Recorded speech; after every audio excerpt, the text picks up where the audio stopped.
In this video, we will detail how to add events to your calendar. And there are a few different ways to do this. One of the ways is over in the upper left-hand corner, there's the create button. If you do the drop-down arrow next to it, has a quick add where if I just wanted to say CB Tech Help tomorrow at 4 p.m. and then I hit add, it will automatically add that to my calendar right here. And if I want to, I can click on that and it can give me the ability to edit all the stuff that you can edit with a normal event. And I'm just going to delete this event for right now.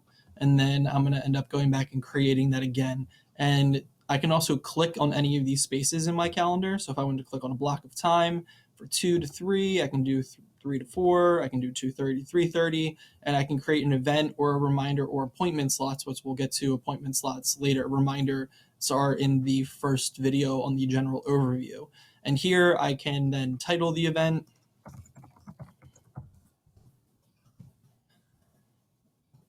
I can either create it right away or I can go to edit it, which brings me to that edit page again. And I'm going to discard it again. And then the other option is to just hit create.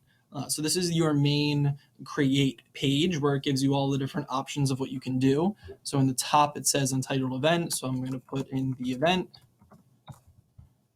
And then this is where you can pick a day, you can pick a time. I can make it all day, which means that the time goes away and I can just pick a day based off of the calendar. I can make it multiple days. So if I wanted it to be from the 10th to the 12th, I can do that and it will block out all of that time on my calendar.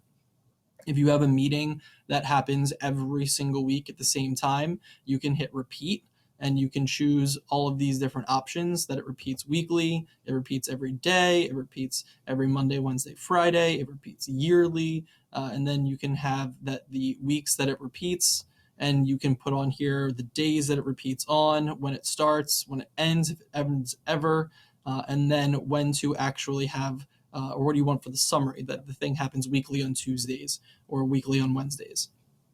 And then if I want, I can click all of these off and pick a specific time on a specific day. So if I wanted to say that this was happening tomorrow, I can then run through here and I can say it happens tomorrow at 3:30 to 4:30. I can change it to half-hour slots. I can change it to 15-minute slots or hour slots, whatever it is that you need. And then you can also choose a time zone.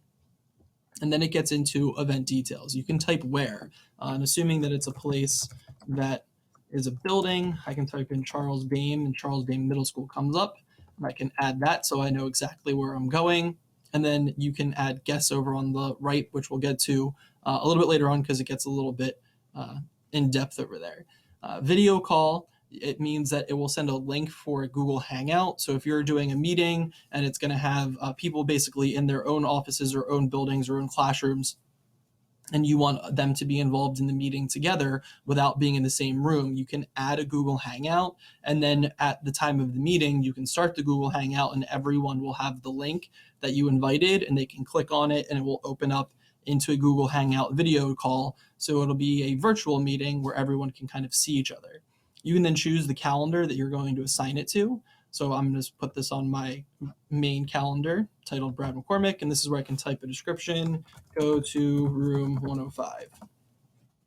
And if anybody has, like if there's any other details you want to add there, you can put it there. And then I can add an attachment. So this can come from anything on my computer that I can upload. It can come from anything on my Google Drive as well. And I have a sample calendar agenda, so I'm just going to attach that. Now anyone that's invited can see this, and I can add multiple attachments to this calendar event. I can then edit any of the event colors. So if I want to color code it, and I can add notifications. If I don't want a notification, I can just hit that X and it will delete all the notifications. If I want to add multiple notifications, I can just stack them up. And I can, if it's really important, you want an email, and I want an email 10 days before, and I want an email 10 hours before, and I want an email 10 minutes before. You can set up all of that stuff. That way you are definitely reminded of really, really important events. And then if you share your calendar with multiple people, you can either show yourself as available if it's something that they can interrupt, or you can check off busy, which is the default when you create an event. That way people know that if you have a shared calendar with them, that they probably shouldn't be bothering you. And then the default calendar is that it's going to be a private event. People aren't going to be able to see that, but you can change it to public or private. And then over here in the guest part, if I wanted to say I wanted to invite John Bertolet, I can start typing in his name, and then I can click his name, and he's now added. When I create this event and I hit save, it will then send him an email with all of these details, and he can click to accept that event, and it will get automatically added to his Google Calendar. Similarly, if someone makes an event and invites you to that event, you'll get an email that says all of the details that are included here with any of the attachments, and then you can click that you will attend, that you will not attend, or that you're maybe. And if you're one of the people that have created that event, you are going to be able to see that summary over here of who has said yes, who has said no, and who has said maybe.